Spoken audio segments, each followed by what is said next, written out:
Hi everyone, welcome back. We are going to continue reading with Sammy Keyes and the Hotel Thief. Today we're going to be reading chapters 7 through 9. Chapter 7. Aha, she says, aha. Then she springs up from her chair and grabs me by the arm. Now, most people would have thought this woman was crazy, sitting at the end of the hall in her bathrobe and slippers, waiting for someone to come through the fire escape door. But I knew by looking at her that she was dressed and ready for action. Mrs. Graybill had lipstick on, and lipstick is her idea of being dressed. She doesn't brush her hair. It's got a flat spot in back where she sleeps on it, and it sticks straight out everywhere else. She doesn't put on shoes or clothes. She just puts on lipstick, usually pink, and she goes way outside the lines, especially on the top lip. It almost looks like she's wearing a little pink mustache up there. It's that bad. So there she is, fully dressed, grabbing my arm, croaking, "I knew it! I just knew it!" I look at her and try smiling while my brain's racing around for a way out of this one. I say, "Knew what?" Like I'm the most innocent person you'd ever want to meet. "Don't play dumb with me, girl," she says, shaking my arm. "This has gone on long enough. This building is government subsidized for senior citizens, not entire families. If your grandmother thinks she can get away with having you live here at the government's expense, she's got another thing coming." "But ma'am," I say, "I was just taking some of my Gram's trash out for her." "Ha!" she says like an old crow. "I've been sitting here for over an hour waiting for you to come through that door. I knew you were getting up and down somehow, but it wasn't until I noticed this that I figured it out." She opens the door, pries out my bubble gum, and shakes it in my face.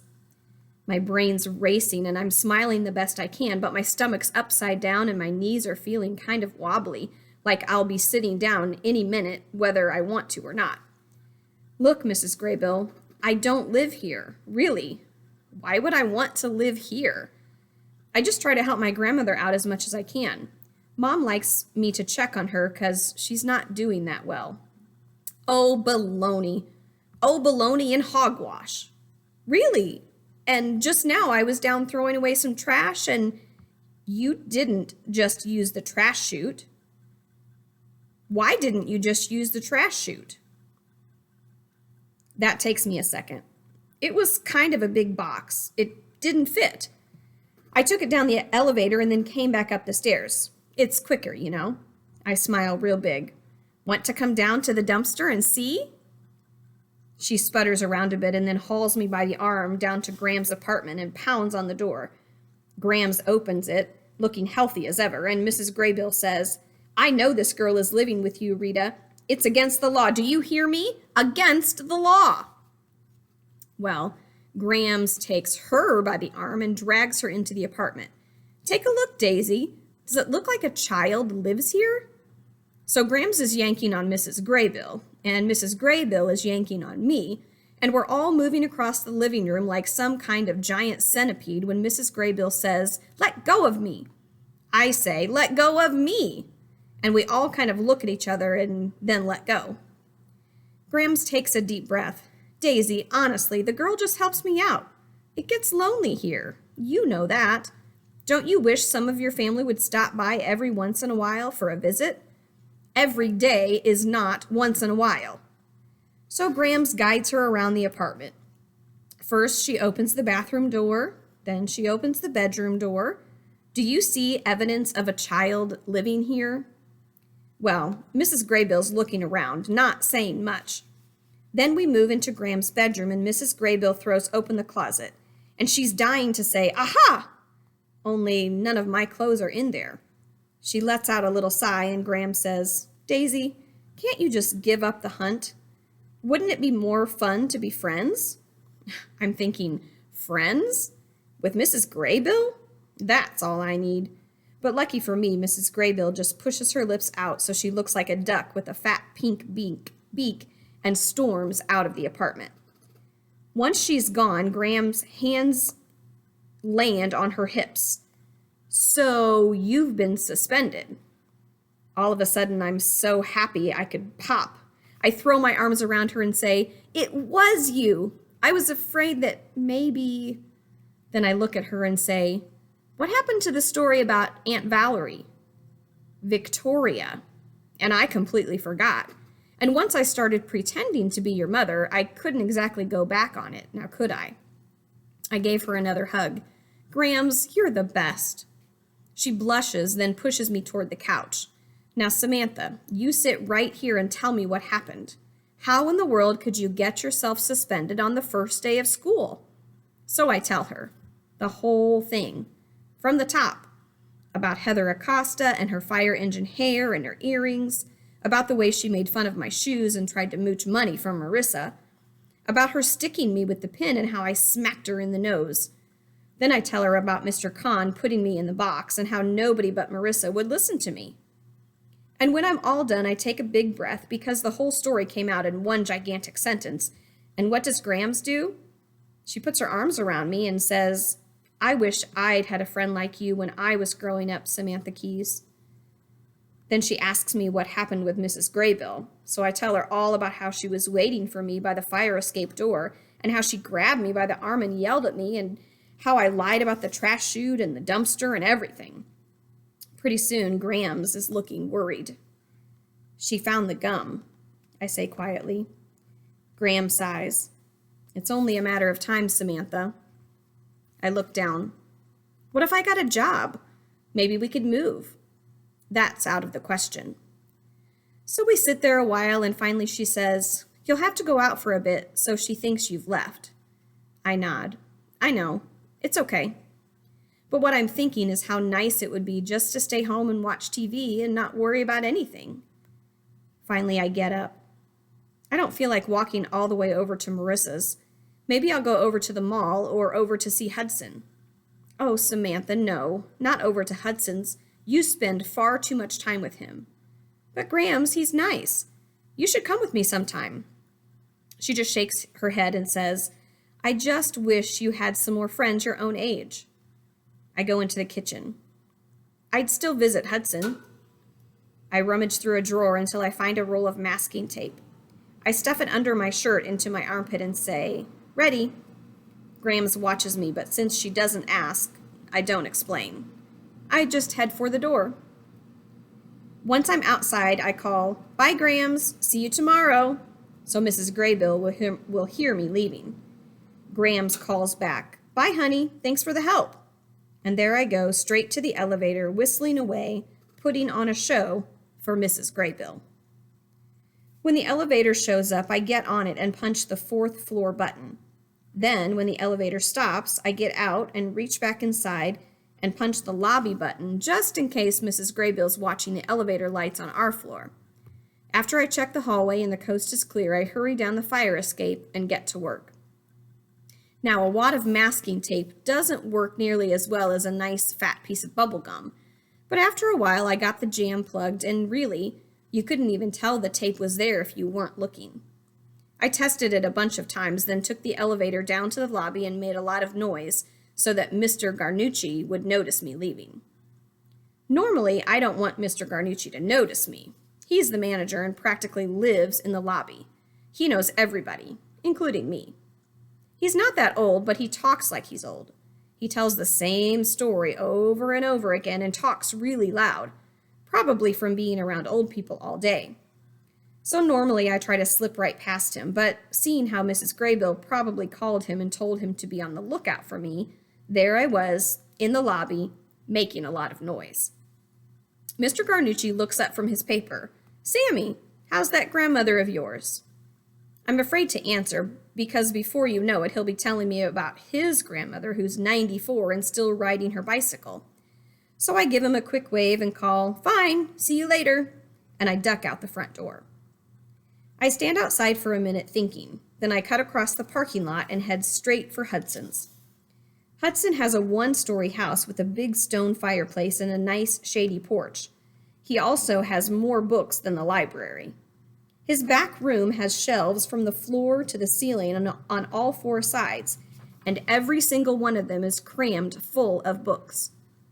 They don't look like they're in any kind of order to me, but if you ask Hudson a question he doesn't know the answer to, he'll mosey into his library, and in no time he'll have a book that will give him the answer. When I got to Hudson's, I picked up his newspaper and headed right up his walkway. He wasn't on the porch like he usually is, but the minute I rang the doorbell, the front door whooshed right open. You'd know Hudson Graham anywhere. It's not his thick white hair and bushy eyebrows that give him away, though.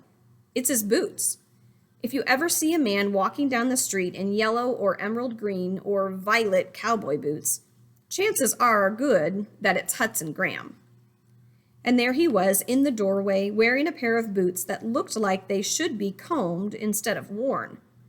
I guess I was staring because he grins and says, "They're wild boar. Like 'em?" Into my brain pops a picture of this giant, mean-looking pig with enormous tusks and a snort like an air horn. I laugh. It's going to take me a minute to get used to them. I hand him the paper. "Are you busy?" No, stay a while. Can I look something up for you?" "No, thanks, I'm just here to visit." "Great, have a seat. I'll get us some refreshments." So I sit in a chair on the porch and I'm listening to the chimes from St. Mary's Church when a man turns up Hudson's walkway. He's wearing a baseball cap and a windbreaker, and he's looking at the ground as he walks, so at first I didn't recognize him. Then I realize that it's the guy I bumped into at the mall. It looks like he's going to come up to the porch, but instead he turns and follows the walkway around back. I call out, "Hey!" but he just pulls on the bill of his cap and keeps right on walking. And he's about to go through the back gate when Hudson calls out and says, "Evening, Bill. Some mail arrived for you today. I'll put it on your bench." The guy tugs on his cap again, then goes around the corner without a word. Who was that? Hudson hands me a glass of iced tea. My new renter, Bill Eckert. The back of Hudson's house is like a maze of converted rooms. He's got a workshop, a dark room, a one-car garage for his car Jester. They're all fun to snoop around in. And Hudson's happy to let me watch him when he's working on a project. But then there's his regular garage, which he's turned into an apartment. Hudson won't let me anywhere near that without telling me not to bother his renter. Hudson takes a sip of tea. Bill's a bit of a loner, but that's okay. He flips open the paper and says, "You want the funnies?" I'm still feeling a little strange about this guy being Hudson's renter, but I say, "Sure." So I'm sitting there sipping tea and reading the funnies when all of a sudden Hudson's boots start tapping against each other. "What's up?" 712 Cook Street, 712 Cook Street. He puts down the paper. I could hit it with a stone. Hit what with a stone? The house that got robbed last night. What? Hudson goes back to reading the article. They're saying it's the 6th burglary in this vicinity in the past 2.5 weeks. I jump up. Did they catch the guy? Hudson reads some more. No. Well, did anybody get a good look at him at least? Hudson dives back into the paper. Apparently not. It says here that the residents came home early from a dance recital because their daughter was taken ill. When they walked in, the burglar ducked out a back window. He looks up at me. I wonder... I'm staring at him, waiting, and finally I say, "You wonder what?" He tugs on an eyebrow, then pops one of those furry boots up on the railing. It sounds to me like they surprised him. I think about this a minute. Yeah, so... He gives me a little smile. "Sammy, you've got a decent set of marbles. You tell me." A family plans to go out for a couple of hours in the evening. Something happens and they have to come back early, and when they do, they find that there's some fella in the middle of helping himself to their good silver. His eyebrows are pushed way up his forehead, and he's smiling at me like it's time for me to show off some of my marbles. I say, "They came home early, they live close by, just trying to buy myself some time." Then all of a sudden, I can feel those marbles line up. The burglar must have known they were going to be gone. He must know them. Hudson gives me a great big smile and swings his other foot onto the railing. I'd bet my brand new boots on it. Chapter 8. I let Hudson have the funnies while I read the article. When I finished, I handed it back and decided to tell him about what had happened at the Heavenly and how I was kind of worried about what I'd done. Trouble is, I didn't want him thinking I was a weirdo looking in other people's windows and all. So I made the mistake of going on and on about how great binoculars are and what all you can see with them from Graham's apartment window. And just as he's starting to look at me like, okay, Samantha, out with it, his dog, Ramel, comes hobbling onto the porch, dragging something with him. At first, I don't pay much attention to him. I'm getting ready to tell Hudson about waving at the hotel thief, but then I notice that Ramel's not dragging a branch or a bone, he's dragging a purse. I slap my leg. Come here, boy. What have you got there? Ramel comes scooting over, and that's when I notice he's all muddy. He lets go of the purse, then sits there smiling and panting, very proud of himself. Hudson says, Ramel, you've been digging again. Ramel keeps right on smiling. The purse is in pretty good shape, and it's pretty full. It's got makeup and gum and a hairbrush, a couple of pens and pencils, even a calculator. Hudson's been looking over my shoulder, and when I get done rummaging through the purse, he says, Something's missing. The wallet. He nods. I wonder where Ramel found this. There's a hard plastic photo keeper attached to the zipper. I flip it back and forth. On one side is a girl about 6 or 7 hugging a kitten, and on the other are 2 older boys dressed in baseball uniforms. I show it to Hudson. Do you know these kids? Yes. These are the Keltner twins, and that's their sister, Elisa. They live about 4 houses down. He turns to Ramel. Where'd you find this, boy? Ramel smiles and pants, and you can tell he wants his purse back. Hudson gets up and marches his furry feet off the porch and around back. Ramel and I chase after him, and when we turn the corner, what we see is trash all over the backyard. Ramel! Ramel looks at him like he's ready to chase a fox. Hudson sighs, and we walk to the back fence where a trash can's been tipped over. Actually, it's more dug over. Ramel can't exactly jump, so he brought it down from underneath. Hudson stands there a minute shaking his head. Unbelievable. You can say that again. I start picking up trash, putting it back in the can. Do you think the purse was in your trash can? Hudson peeks over the back fence. Maybe somebody tossed it from the alley. He shakes his head. Seems very strange.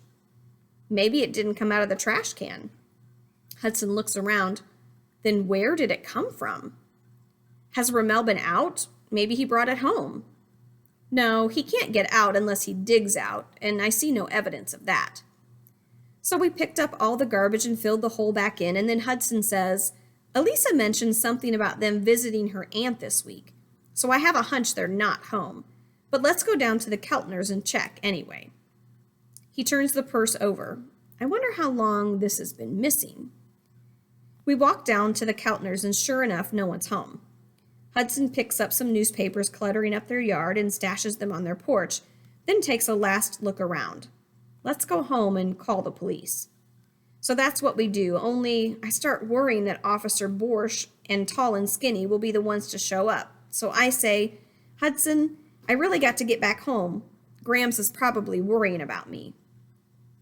On the way home, I'm so busy thinking about the purse that I'm nearly up to the 5th floor of the fire escape before I remembered that it's locked. I turn around and go back to the 4th floor, let myself in, cruise over to the regular stairs, and walk the rest of the way up. And I'm waltzing down the hall when I turn the corner, and what do I see? Mrs. Graybill outside our apartment talking to Grams. I try to duck back around the corner, but I'm not quick enough. Mrs. Graybill sees me and says, There she is, Rita, go get her. Then she calls, You come back here or I'll call the police. That stops me right in my tracks. I turn around and peek past the corner at them, and then I start walking toward them, wondering why in the world Graham is looking at me like she just bit into a lemon. Mrs. Graybill shakes a napkin in my face. What did you think? That I'd let you get away with this? Get away with what? What is it? What is that? Graham looks down. This dumb girl routine is getting very tiresome, Mrs. Graybill snaps. Daisy, let me handle this. Graham looks me in the eye. Are you saying you didn't put the note under her door? I'm feeling like I'm in a basement without a flashlight. What note? Mrs. Graybill shakes the napkin in my face again. This note. When I finally got it away from her and read it, it felt like there was a centipede crawling down my back. I knew I hadn't written it, but I had a good idea who had. I look at both of them and say, I didn't write this, but I can tell that Grams doesn't quite believe me. Mrs. Graybill croaks, Who else would write a note like this? Who else? I feel like telling her it's the guy who's been stealing stuff from people all over town and that he's got the wrong apartment and thinks she's the one who saw him and waved. But what I say is, I swear, Mrs. Graybill, I didn't write it. I would never write anything like this. Ha, she says. It's just the sort of thing you would write. She holds up the napkin. If you talk, you'll be sorry. Is it supposed to scare me?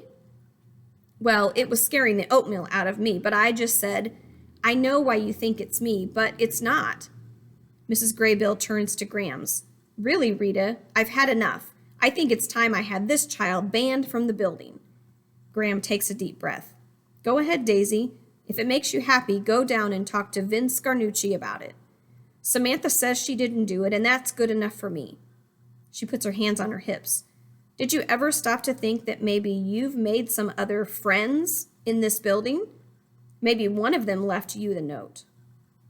I don't even have any other friends here. I wonder why, Grams yanks me into our apartment and she slams the door.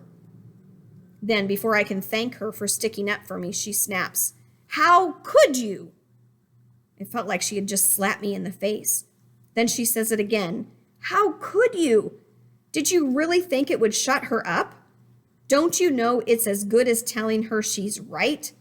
What in the world do you expect me to do about this? First you get suspended for fist fighting. Now you're writing threatening letters? Samantha, I'm beginning to feel like I don't even know you. I tried to cut in and explain, but every time I do, she starts scolding me some more. I feel like screaming, Listen! Because I want her to believe me, and I know I can make everything all right if she just listened to me. So I'm saying, Grams, Grams, Grams. But when she finally turns to me and says, What? The phone rings. And all of a sudden, it's dead quiet in the apartment except for the phone ringing off the hook. Grams looks at me, and I look at her, and finally she picks it up and says, Hello? Real softly.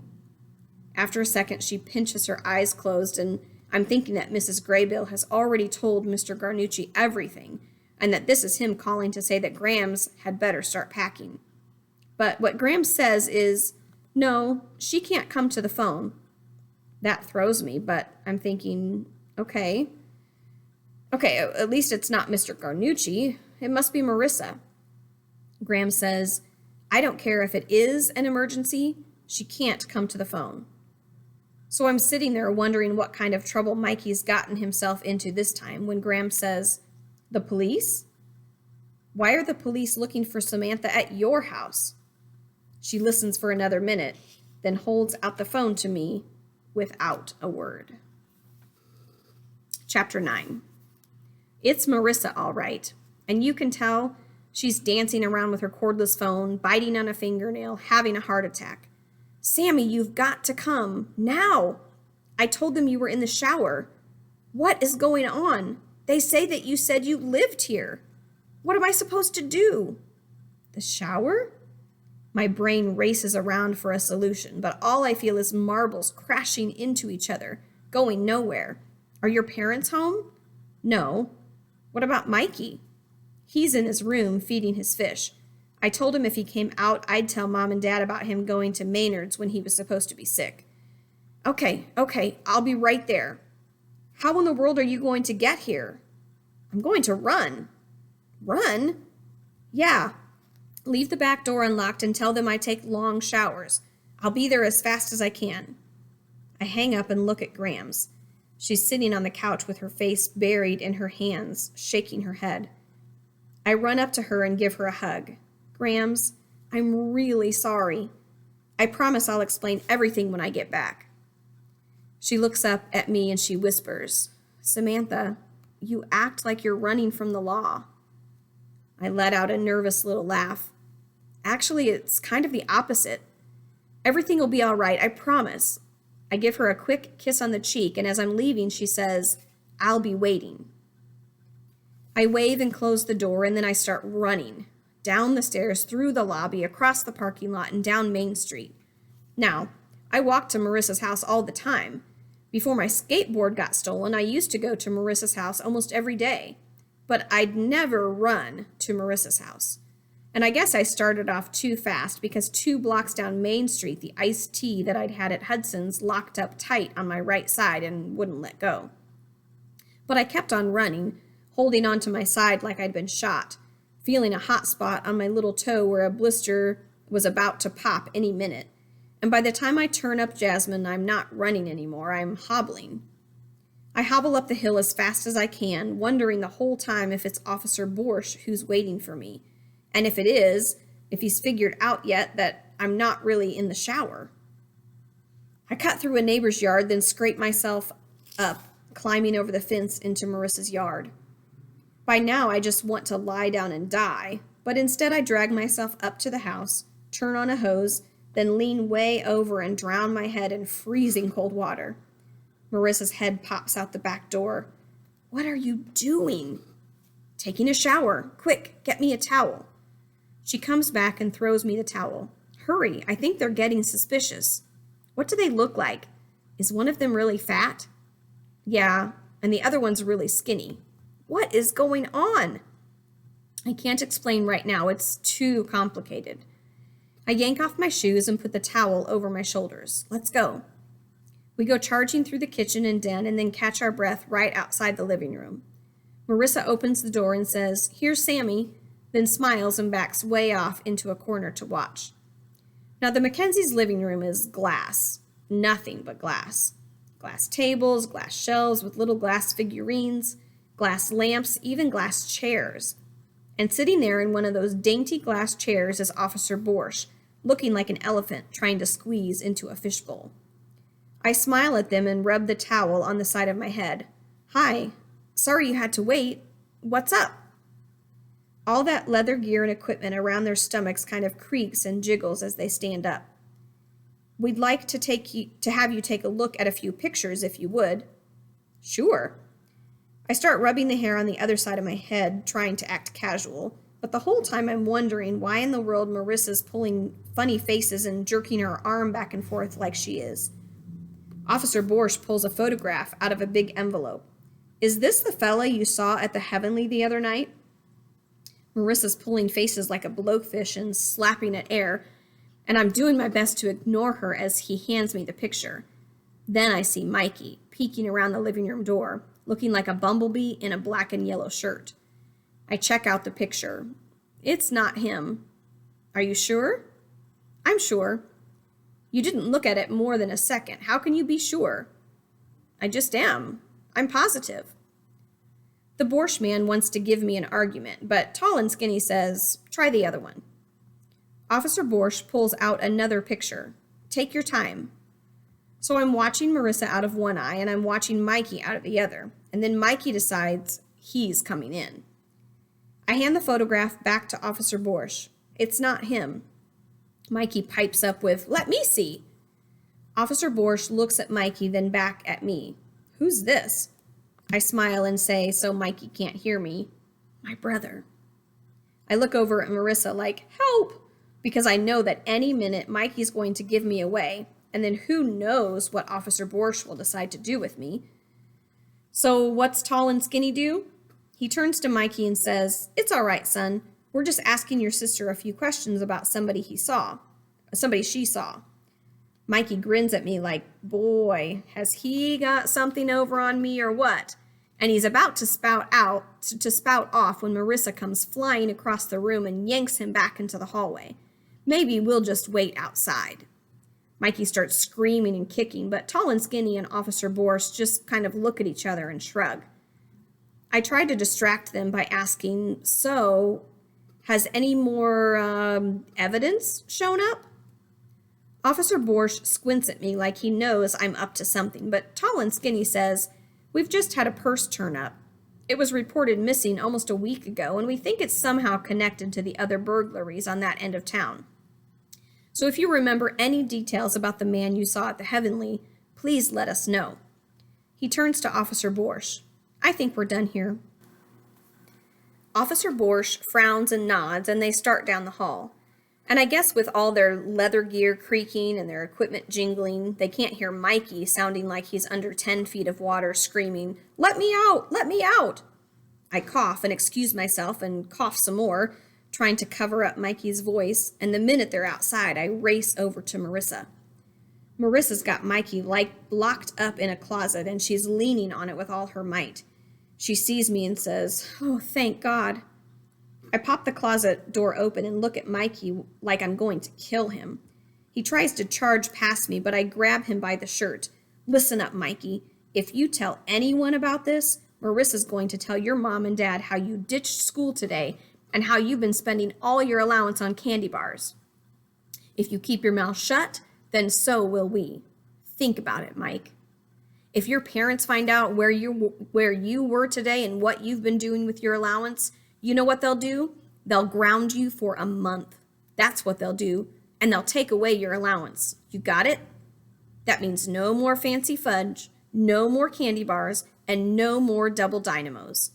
They won't let you have anything but broccoli and fish. You hear what I'm saying? Broccoli and fish." He looks to Marissa for help, but she jumps right in. "I hope you do tell. Do you really think Mom and Dad are going to care that Sammy said she lived here? I don't even know why I'm making this deal with you. You're the one that's in hot water, ditching school like you did." Okay, I won't tell." Marissa says, "Swear?" like she's a little surprised. Mikey says, "Swear." And you can tell for once he really means it. Now, what I should have done was start walking back home right then and there. What I did instead was walk straight to the refrigerator when Marissa offered me some orange juice. Grams was the furthest thing from my mind. And then, of course, I had to explain everything. I told Marissa about Officer Borsch grilling me at the Heavenly, and when she found out I'd actually been inside the hotel, she said, "Cool," and wanted to really know about it. So I told her about the Pope hat chairs and the guy with the cigar, and pretty soon we're talking about Gina and her crazy hairdo. And of course, crazy hair makes me think about Heather Acosta, and all of a sudden Marissa says, "Say, maybe Gina is Heather's mother." Well, that makes me bust up so much I can't help it. I spray orange juice everywhere. Now, if I'd made it to the part about Mrs. Graybill and the note under her door, I'd have thought about Grams, and I'd have jumped right up and called her. Trouble is, we got so sidetracked making jokes about Heather being Madame Nashira's daughter that I completely forgot Grams was home worrying. And when the phone rang, I still wasn't thinking about her. I was busting up at Marissa talking in a Texas accent, saying that if Gina was Heather's mom, then maybe they're both hair from outer space. Marissa answers the phone, and she's laughing so hard she can barely say hello. And when she finds out it's Grams, she keeps right on laughing and just hands over the phone. Well, of course, I'm not thinking about anything but alien hairdos, so when I take the phone and put it up to my ear, I'm still laughing. Until I hear Graham's voice. Then all of a sudden, I don't feel like laughing at all. She says, "I take it the emergency's over." "Grams, I'm so sorry. I was going to..." "Don't bother. I don't want to hear it. You realize I've been worried sick about you?" Now I try to tell her I'm sorry, and I try to tell her I'll be right home to explain everything, but she keeps cutting me off. Finally, she says, "Let me talk to Marissa." But let me talk to Marissa. Now, you have to understand, Grams had never shouted at me before. Never. Not when I left the water running in the sink and it overflowed. Not when I burned the potatoes so badly we had to throw the pan away. Not when I spilled grape juice on her new couch or broke her favorite teacup. Grams just doesn't yell. At least that's what I'd always thought. But there she was, yelling at me. And all of a sudden I've got this enormous lump in my throat and there's no way I can talk. I just hand Marissa the phone. Marissa says, "Uh-huh. They'll be home pretty soon." "Uh-huh. That'd be fine." "Uh-huh. Okay, sure. Bye." I grab her arm. What? What did she say? Marissa smiles. You get to spend the night. Grams isn't wild about me spending the night at Marissa's since her parents go out so much. And with me being suspended at all, well, it just seemed kind of strange. How did that happen? Don't worry about it. This is great. Then it hits me. Grams doesn't want to see me. She's so mad at me she doesn't want to see me. So I ask Marissa if that's why I'm spending the night. She bites a fingernail and tells me, no, of course not. But what she's really saying is yes. I try to call Grams back, only she won't answer the phone. I know she's there, watching it ring off the hook, but she won't answer it. And as I'm standing there, listening to it ring, I'm feeling like the last one picked for teams. Like being stuck with me is worse than being one short. Pretty soon the lump in my throat is making it so I can't breathe, let alone think. I hang up, and before Marissa can stop me, I lock myself in the bathroom. And sitting there in the middle of the bathroom floor, surrounded by turquoise tile and turquoise towels, I bury my face in my hands and cry. That is the end of Chapter 9 of Sammy Keyes and the Hotel Thief. We'll be back next week to read more of the story.